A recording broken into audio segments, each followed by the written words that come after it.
The government is speeding up plans to send the Haitians back to their home country. This month, Cronkite News talked to Haitians in Nogales, Mexico, where hundreds are waiting to cross.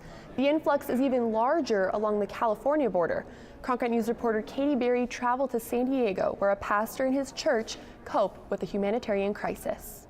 ESTHIR PREVAL waits for the start of Mass in a San Diego church where she once slept on the floor. The Haitian native traveled from Brazil through 10 other countries with her 1-year-old son Joel just to get to the United States. We ran into many problems: cold, hunger, misery, a lot of work to come here. She and other Haitians had been living in Brazil, where they were given a humanitarian visa after the 2010 earthquake. But when they could no longer make a living, they set off for the United States. Many people died on the journey. Many babies, pregnant mothers. In Panama, many people died. I would not be here without my faith. Walter Ire also relied on his faith during the dangerous trip to the U.S. border. You have to know that everything you're doing is in God's will. Whatever He wants, we'll do. Over the past few months, thousands of Haitians have abandoned their home country, made their way through Brazil, parts of Mexico, and attempt to cross into the United States. And here in San Diego at the San Isidro port of entry, they've seen by far the most people make that attempt.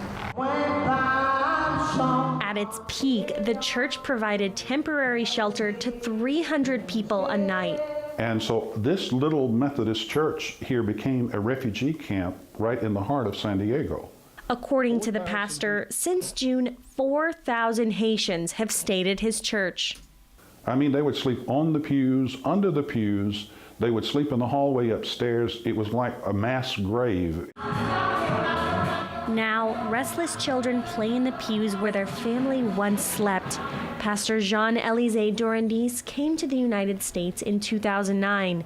Now he ministers to his fellow Haitians. It's really shocking when you hear about, people are looking for better life, and it's not easy for them. It's not easy for us as well.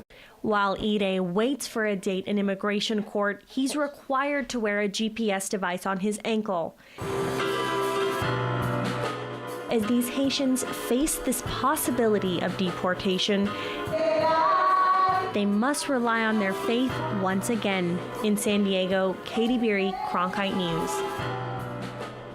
The church relies on private donations to help clothe and feed the Haitian migrants. Because of fire code violations, the city asked the church to stop providing shelter, but dozens of people